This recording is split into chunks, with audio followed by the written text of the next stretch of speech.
La vie, elle est divisée entre deux types de personnes. T'as ceux qui font et t'as ceux qui regardent. Ceux qui font, c'est ceux qui décident, qui vont pas subir leur existence, qui vont se mettre à l'action, se mettre au travail afin d'obtenir des résultats et tout simplement qui vont pas vraiment se soucier de l'opinion de ceux qui regardent parce que eux ils avancent, ok. Ils sont pas bloqués dans le passé, ils sont pas bloqués nulle part. Tout ce qui compte pour eux, c'est d'avancer et c'est de réussir. Et en face, t'as ceux qui regardent. Ceux qui regardent, généralement, c'est ceux qui aimeraient se lancer, qui regardent ceux qui font, mais qui réussissent pas de manière assez hautaine, et ceux qui font et qui réussissent de manière assez hautaine aussi, puisque généralement, ils en sont jaloux. Pourquoi? Parce que ces gens-là n'arrivent pas à se lancer. Ces gens-là, simplement, ne sont pas capables parce qu'ils ont trop peur d'une chose, et c'est sûrement le regard des autres. Le regard des autres, c'est vraiment un truc destructeur, surtout quand on est jeune. Généralement, on y prête très très attention, ça diminue en fonction de quand on est vieux. Mais des gens vivent dans le regard des autres et à travers celui-ci toute leur vie. Et aujourd'hui, je vais t'expliquer pourquoi tu peux pas vivre à travers le regard des autres et pourquoi ta vie c'est la tienne et t'es le seul qui te fait être en son contrôle. Il y a une phrase de Alfred Capus, ou Capu, je sais pas, que j'aime bien, qui est: en parlant, on ne change jamais l'opinion des autres, on change juste peut-être la sienne. Et en fait, c'est vrai parce que quand tu vas parler de ton projet, je sais pas, tu vois, imagine t'es un mec dans l'action, tu parles simplement de ce que tu veux faire à des mecs qui regardent. Si t'as pas encore agi, généralement, il y a très peu de gens, il y a une très fine partie de ces gens-là qui vont te soutenir, qui vont te donner un avis positif sur ce que tu veux faire. Ou alors, même s'ils font pas forcément compte de ce que tu fais, ils vont te dire: oui, mais c'est trop risqué, c'est dangereux, pourquoi tu ferais ça et tout, tu peux juste travailler normalement. Bref, tous les trucs, finalement, qu'on connaît.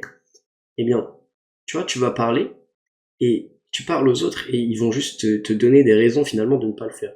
C'est pour ça que moi, je te recommande, tout simplement, quand t'es avec tes gens qui n'agissent pas, qui ne font rien, si jamais on se moque de toi, si on fait un truc, tu réponds pas, ou alors tu rigoles avec eux, voilà, gentiment, et tu t'en fous, en fait.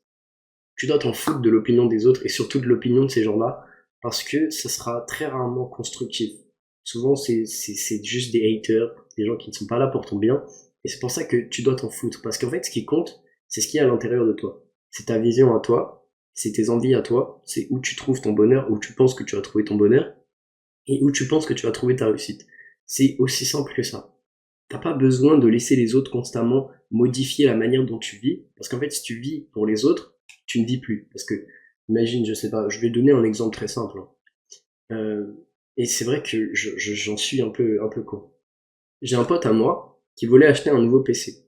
Je lui ai dit: pourquoi t'achètes un nouveau PC? Ça sert à rien. Il me dit: j'ai envie de jouer avec plus d'FPS. Je lui dis: mais ça sert à rien. Tu vois, genre, globalement, ça sert à rien. Genre, tu fais pas de compétition, tu fais rien, juste. Il me dit: ouais, mais je vais kiffer. Tu vois, en fait, je me suis senti con parce que j'étais en train de le dissuader de faire un truc qu'il voulait, alors que dans tous les cas, sa décision, elle était déjà prise, tu vois. Et en soi, genre, si ça lui fait plaisir, je vois pas pourquoi je le dissuaderais de faire ça, tu vois. Genre, c'est con. Je vais pas empêcher le mec de faire un truc qu'il a envie de faire, tu vois. Et c'est vrai qu'à ce moment-là, je me suis senti con et je me suis senti un peu comme les personnes que je déteste, tu vois. Et c'est pour ça, tout simplement, que j'essaye de ne pas forcément donner mon avis, en fait, sur ce que les autres font.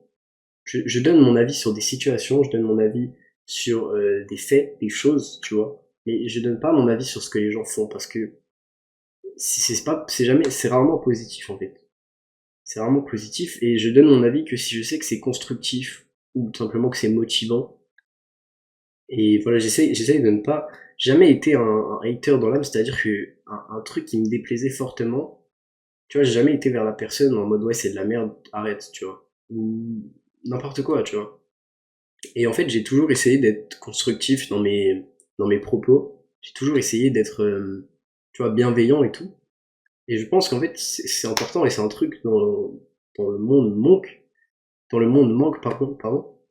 Parce qu'en fait, tout simplement, être bienveillant quand tu donnes ton avis, être bienveillant quand tu soutiens un mec ou je sais pas, bah, lui, ça le pousse à continuer, ça le pousse à motiver. Et en fait, quand quelqu'un te parle de ses projets, ne juge jamais, même si le mec ne fait rien, même si le mec ne juge pas, donne-lui juste ton avis de manière bienveillante et regarde, ok. Après, observe-le. Soit du côté des mecs qui observent un peu, sans pour autant être du mauvais côté des mecs qui observent. Et en fait, tu vois, la vie des autres, ça peut être très destructeur, surtout quand tu commences. Moi, je sais qu'avant, avant même de commencer un projet, tu vois, je disais à tout le monde. Je disais à tout le monde, et du coup, j'étais en mode, au début, quand tu dis que tu vas le faire, les gens, généralement, te soutiennent. Et quand tu commences, tu vois que bizarrement, si tu fais des publis ou des trucs comme ça, il n'y a pas grand monde qui like. Il n'y a pas grand monde qui t'aide, il n'y a pas grand monde qui fait des trucs. Et en fait, les gens te soutiennent quand tu leur donnes l'idée, parce qu'ils disent ah ouais c'est une bonne idée, je pourrais faire ça aussi, mais souvent ils ont trop la flemme d'agir. Et toi du coup quand tu vas commencer à agir, c'est là que l'écart entre guillemets va se creuser, et qu'ils vont commencer à se dire bon, il fait mais ça marche pas, la honte, tu vois. Le truc c'est que je connais personne qui réussit tout ce qu'il fait du premier coup, ok. Il y a tout le temps des moments où t'échoues, des moments où il y a des erreurs. Et c'est comme ça, tu vois, tu peux rien y faire. Ce qui compte, en fait, c'est de toujours rester en mouvement, c'est de toujours rester dans l'action et d'avancer vers tes objectifs, tu vois. Peu importe ce que les gens vont penser de toi, peu importe ce que les gens vont dire, parce qu'en fait, dans 100 ans, tout le monde sera mort. Vraiment, tous les gens que tu côtoies aujourd'hui, dans 100 ans, il n'y en aura plus aucun qui sera encore en vie. C'est fini, tu vois. Et personne, si ce n'est peut-être tes petits-enfants ou tes arrière-petits-enfants, se souviendront de toi. Donc, globalement, tu t'en fiches, tu vois. Genre, si les gens se rappellent de toi, généralement, ce sera, bon, pas forcément pour une bonne raison, mais à partir du moment où t'as pas fait des trucs très graves, la plupart du temps, si on se rappelle de toi dans le futur, ce sera pour une bonne raison, tu vois. Je pense que Steve Jobs, tout ce que vous voulez, on s'en rappellera dans 50 ans, 60 ans, quand ils seront tous morts. Et pour autant, bah, ça sera pour les bonnes raisons, tu vois, parce que le mec a lancé l'une des plus grosses compagnies du monde. C'est pour ça qu'on s'en rappellera, globalement. Donc dites-vous que, dans tous les cas, même si vous échouez toute votre vie, même si les gens se moquent de vous, dans 100 ans, plus personne ne s'en rappellera. C'est pour ça que tu peux vivre totalement de ton libre arbitre, t'es totalement carefree en fait, parce que je vois un mec sur YouTube en ce moment qui me plaît énormément, et honnêtement je saurais pas donner son nom, et j'essaierai de vous le mettre en description si je le retrouve. Mais en fait c'est un mec tout simplement, il est au lycée je crois, à l'équivalent du lycée, et le mec se filme en train de faire mais vraiment de la merde dans son lycée, et il crie, il fait des trucs hyper gênants devant tout le monde et tout, et il s'en bat les couilles. Le mec s'en fout parce qu'il en a rien à foutre de ce que les autres pensent. Et je pense qu'en fait, c'est le meilleur exemple de ce que je suis en train de dire, c'est que, genre, finalement, tu vois, au final, sa chaîne YouTube, elle a extrêmement monté. Il a, genre, je crois, 60 000 abonnés, 70 000 abonnés. Et du coup, au final, même s'il fait des trucs gênants, bah, tout le lycée, entre guillemets, l'aime bien. Parce que, bah, justement, ça a marché, tu vois. Et je pense que tout le monde le prenait pour un con, mais pour autant, personne s'en souvenait le lendemain, tu vois. Genre, c'est un truc, ça te marque peut-être pendant 5 minutes quand tu cries tout seul devant un rond de la cantine qui est plein, tu vois.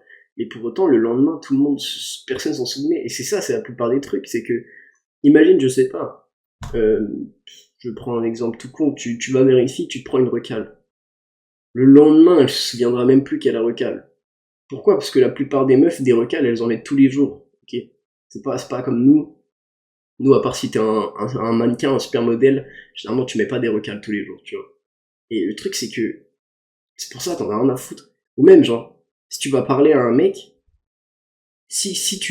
entre guillemets, tu bégayes, tu fais des trucs, et ça fait que du coup, bon, voilà, enfin, t'as capté, il est pas trop chaud, je sais pas, tu lui racontes un truc, ou tu lui proposes de faire une vidéo ou un truc comme ça, et le mec est pas trop chaud, parce que je sais pas, t'as bégayé ou un truc comme ça, et 5 minutes après, il s'en souvient pas. Ou à la limite, il va s'en souvenir, il va faire un vocal avec ses potes, ils vont rigoler 2 minutes. Dans tous les cas, ils connaissent ni ton nom, ni ton prénom, enfin sûrement. Tu vois, personne s'en souvient. Et le truc, c'est que c'est pour ça que t'en as rien à foutre, en fait. La plupart des gens ne sont pas autant marqués par des événements que toi. Parce que, tu vois, si t'es juste de passage dans leur vie pendant 5-10 minutes, ils se souviendront pas de toi toute leur vie. À part si vraiment tu leur as fait une impression de malade mental, tu vois, personne ne se souviendra de toi toute ta vie, à part les gens de ta famille, tes amis proches, etc. Et autrement, je t'assure que la plupart des gens t'oublient sous 24 heures. Tu n'existes plus. Littéralement, ils ne sont plus au courant de ton existence. Mais c'est exactement ça. Et c'est pour ça que t'en as rien à foutre, parce que moi je sais que si je spawn dans la page YouTube d'un mec, que le mec voit ma vidéo et dit ouais, mais c'est trop gênant, j'insulte. Il m'insulte, hop, il a son petit truc de hate. Moi j'ignore le commentaire et je suis content parce que ça me fait du référencement en plus. Et je m'en fous, frère. Tu vois, genre 24 heures après, il m'a oublié, 24 heures après, je l'ai oublié, tu vois, même pas, genre 10 minutes après. Moi, 10 minutes après, je suis en train d'avancer sur mes tâches, ou je suis avec mes potes, je suis à la salle, je m'en fous, frère. Vraiment, littéralement, au bout de 10 minutes, je me rappelle même plus de ce qu'il a écrit. Et c'est pour ça, genre, même toi, peut-être ça va te marquer au début, mais le truc, c'est que si ça devient un peu normal pour toi je sais pas, soit de vivre des trucs gênants, soit d'aller vers les autres et de te faire recal. Genre, une fois que t'as battu, en fait, c'est une peur comme tout, tu vois. La peur du regard des autres, la peur du rejet, c'est une peur comme n'importe quelle autre. Et une fois que tu la bats, une fois que finalement tu n'as plus cette peur, mais tu peux avancer comme tu veux, en fait, parce que te prendre une recale, si t'en as pris 250 avant, ça va plus rien faire.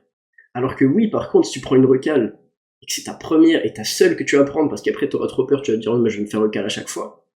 Bah mec, forcément ça va te marquer, t'en auras pris une seule. Quand t'en as pris 250, tu t'en bats les couilles, tu les comptes même plus, tu sais même pas que t'en as 250, tu vois. Bah c'est exactement la même chose avec tout. C'est que tu t'en fous parce que, et je te dis, les gens ne s'en rappelleront plus. Les gens s'en foutent. Les gens ils sont comme toi finalement. Le plus important pour eux c'est leur propre vie. Ok, c'est leur propre existence, c'est les trucs qui les font kiffer eux. Et chacun voit sa vie de manière différente, tu vois. Alors certes, t'as des gens qui, voilà, ont trop peur, donc c'est forcément pas les gens qui viendront vers toi. Ils ont trop peur du regard des autres, hop, ils sont dans cette catégorie-là. Et t'as les gens comme toi qui agissent et qui s'en battent les couilles de s'ils réussissent pas. Ce qui compte pour eux, c'est le mouvement, c'est l'action, tu vois, parce que c'est comme ça que ils se sentent bien. Et ben, tu t'en fous de ce que les autres peuvent penser pendant que t'es en action. Ce qui compte, c'est que toi tu sois bien, c'est que toi tu sois heureux, ok. Donc pense toujours à ton bonheur et mets-le toujours en priorité. C'est littéralement la chose la plus importante. Même si je te recommande quand même de ne pas parler de tes projets avant que tu les commences, justement. Et même pendant que tu les commences. Moi, je te recommande d'en parler que une fois que tu as réussi. Et si tu as plusieurs projets, essaye de faire le test pour vraiment te faire une data de qui sont tes vrais amis ou pas et qui sont les vraies personnes qui te soutiennent dans ta vie. Tu parles d'un projet avant de commencer, pendant t'en parles aussi, et une fois que t'as réussi, si tu réussis, t'en parles aussi. Et tu fais un projet où t'en parles à personne, et tu parles que une fois que t'as réussi, tu vois. Et t'essayes de constater la différence de comportement des gens. Ça, je pense, ça peut être une expérience intéressante que je vais peut-être mener. D'ailleurs, je sais pas. Je sais pas trop comment la mener. Mais en tout cas, si cette vidéo vous a plu, si cette vidéo vous aura été utile, et ben n'hésitez pas à vous abonner, n'hésitez pas à mettre un like, ça me soutient énormément et je donne des conseils comme ça tous les jours, je fais des vidéos comme ça tous les jours, donc voilà, n'hésite pas à t'abonner. Encore plus, si t'as regardé jusqu'à la fin, c'était sûrement que ça t'a intéressé. N'hésite pas à m'envoyer un message sur Insta, à regarder le serveur en description, serveur Discord, et moi je te remercie d'avoir regardé et je te dis à demain pour une prochaine vidéo.